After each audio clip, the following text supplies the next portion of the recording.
Di sebuah gua yang gelap dan lembab, sekelompok guru dan siswa melihat ke depan dengan ngeri, karena jalan keluar mereka terhalang oleh banjir.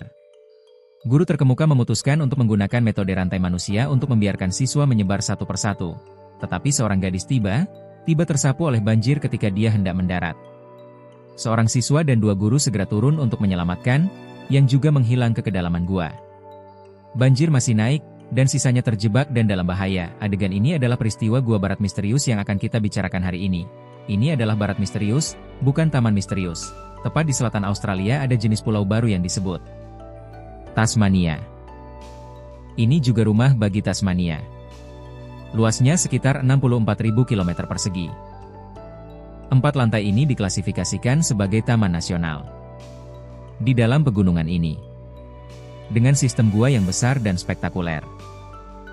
Sampai saat ini, ada hampir 4.000 gua untuk dijelajahi. Sebagian besar lubang ini disebut lubang barat. Sesuai namanya. Artinya, ada gua di mana aliran sering muncul. Di mana kisah kami berlangsung. Gua barat yang misterius adalah salah satunya. Gua barat misteri terletak di pinggiran timur Taman Nasional Barat Daya, dekat dengan Ida Bay Railway. Meskipun kedalaman vertikal gua adalah 210 meter. Tapi setelah masuk melalui pintu masuk, ini adalah bagian horizontal dengan total penurunan hanya selusin meter. Itu juga bagian bawah seluruh gua. Bagian vertikal biasanya hanya dapat diakses oleh penjelajah profesional. Jadi gua pengisap misterius itu menjadi minoritas lokal.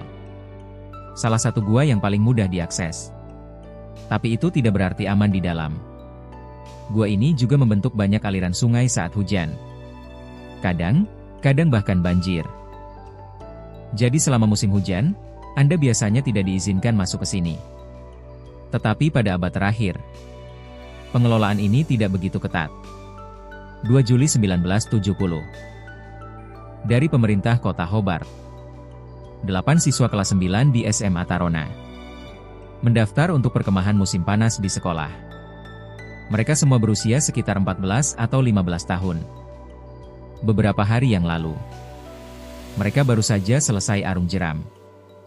Tali tebing akan menunggu petualangan. Hari ini, maka Anda harus pergi ke gua barat yang misterius untuk petualangan gua. Pemimpinnya adalah guru pendidikan jasmani sekolah, Maxine.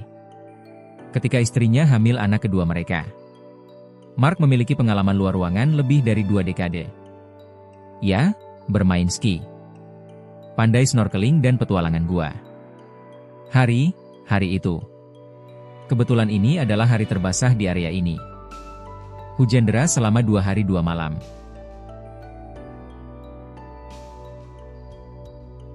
Mark masih meminta bantuan 2 guru. Setelah ditandatangani oleh dinas taman, Mark membawa mereka melewati jalan setapak. Mulailah berjalan menuju gua barat yang misterius. Melihat hutan di sepanjang jalan. Para siswa sangat bersemangat. Mereka bernyanyi sambil berjalan. Sekitar pukul 13. Sekelompok orang datang ke pintu masuk gua. Pada saat ini, 1 orang baru saja keluar dari gua. Itu mahasiswa dari universitas terdekat. Dia mengatakan kepada orang banyak, ada sedikit air di sana. Beberapa tempat menenggelamkan sepatu karetnya. Jadi dia memutuskan untuk tidak masuk dan bermain. Mark ragu setelah mendengarkan. Tapi kemudian dia berpikir lagi.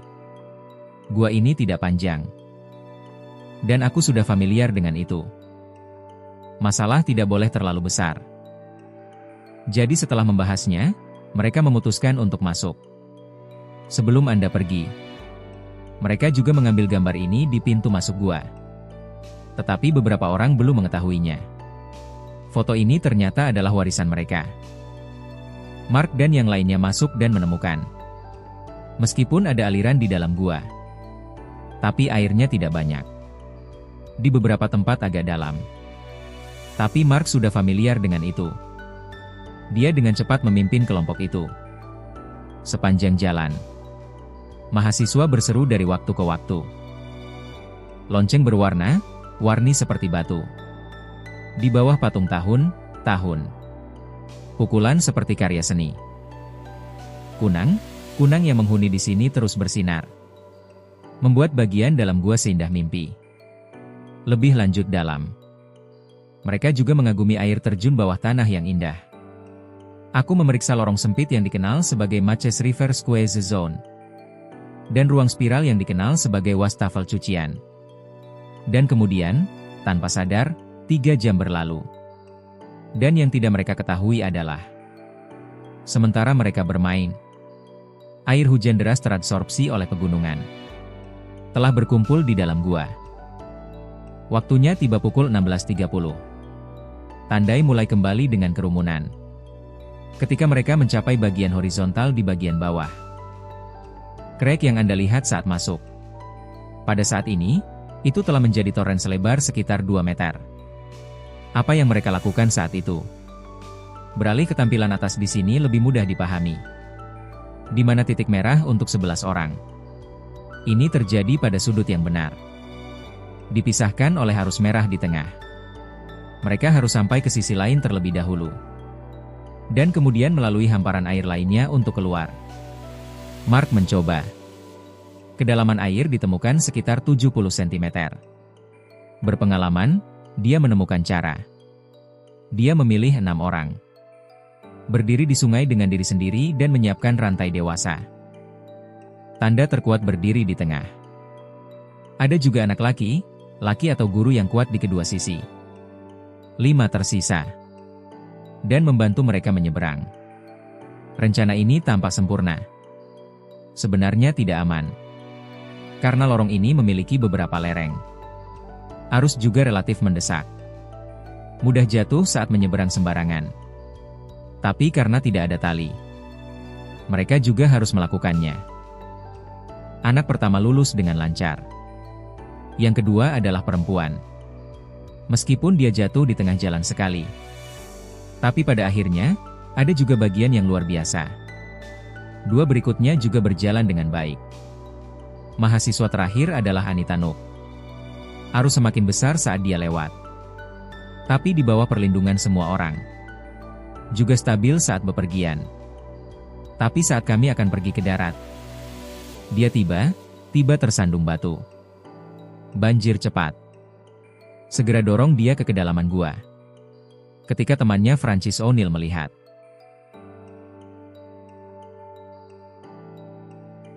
hanya 1 helm dan lengan yang masih bocor di luar. Dan Mark Pusat sedang terburu-buru. Dia ingin menyelamatkan orang. Tapi jika dia melepaskannya, anak di kedua sisi akan berada dalam bahaya. Jadi seorang guru bernama John Cuthbert berkata kepadanya, "Jangan bergerak. Aku akan mengambilnya." Setelah itu, Gianni melompat. Mark buru mengirim beberapa orang dari air ke sisi lain. Tapi ketika dia kembali, hanya untuk menemukan bahwa ketiga orang di dalam air telah menghilang. Mark segera melompat ke dalam air untuk mencari. Dan takut ada orang lain yang hanyut karena mayat itu. Mark berjuang untuk berenang kembali. Berteriaklah kepada 7 orang yang tersisa, "Tetap di tempat Anda." Setelah itu, dia menyelam ke dalam air lagi. Tapi di bawah air, berawan. Mark tidak bisa melihat apa-apa. Beberapa menit kemudian dia kembali ke tanah kering. Dan kemudian ikuti jalan setapak di lantai atas. Berlari liar ke kedalaman gua. 3 yang terakhir telah dicuci ke hilir. Dia seharusnya bisa menemukannya di sisi lain lorong. Tandai menyelinap ke ruang demi ruang mencari. Tapi mereka tidak pernah menemukan mereka bertiga. Selama ini, air di dalam gua masih naik. Mark secara bertahap dipisahkan dari 7 lainnya oleh air banjir. Dia terjebak di kedalaman gua dan tidak bisa keluar. Sekitar pukul 19. Karena tanda tangan diperlukan untuk masuk dan keluar dari taman. Tapi ini semua tentang waktu. Mark dan yang lainnya tidak keluar. Staf taman, hubungi polisi. Pukul 22.55. Spesialis petualangan polisi dan gua akhirnya menemukan penipu yang terperangkap. Dengan 6 anak dan seorang guru magang. Agar tetap hangat dalam kegelapan. Mereka berkerumun di sekitar guru.